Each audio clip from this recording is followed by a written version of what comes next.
Okay, UK Europe, last turn. They have 49 IPCs to spend. They're going to buy, not that it matters because they're not going to get a chance to use them, but they're going to buy a fighter, two bombers, two strategic bombers, and then for Canada, a transport and a destroyer. There's only one attack, and it's really the only one that matters at this point. They're going to attack Yugoslavia, and they're going to do so with two strategic bombers from the UK.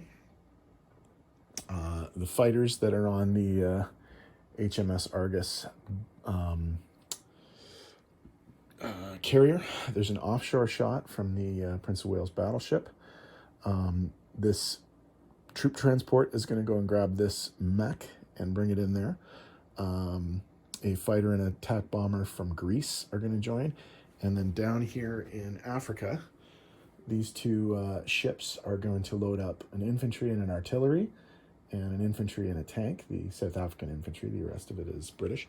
And they will all come into C-Zone 97 and attempt to hit Yugoslavia. So let's see what we can do.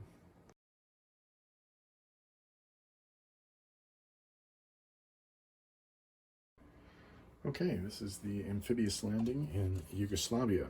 The British transport Empire Javelin, HMS Empire Javelin, is landing a mechanized infantry. The British transport, the HMS Fidelity, is landing a tank and a South African infantry. The British transport HMS Stalker is landing an infantry and an artillery. There's a fighter and attack bomber from the RAF, plus two Strat bombers. And then there's a fighter and attack bomber from the Royal Navy, from the carrier HMS Argus. There's also an offshore shot from the HMS Prince of Wales. This should be a single turn. So we got 2 1s, 2 2s, 3 3s, and 5 4s. 2, 4, 5. They only needed 3. So that was a single round of combat. And we are going to lose no pieces whatsoever. So the UK takes the territory with no casualties.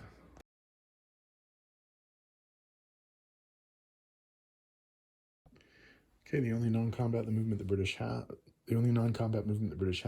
are they going to land the fighter and the attack bomber back on the carrier, and then the fighter, the attack bomber, and the 2 Strats are going to land in Bulgaria.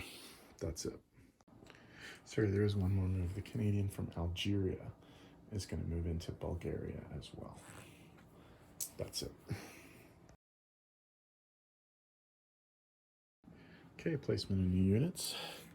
Canadian stuff is going to go into C-Zone 106. And of course the British stuff will go into the United Kingdom proper.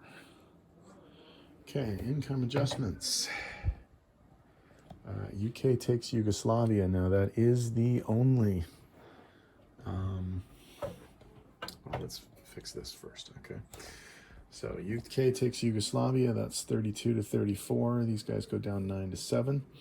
And the Allies get a chip.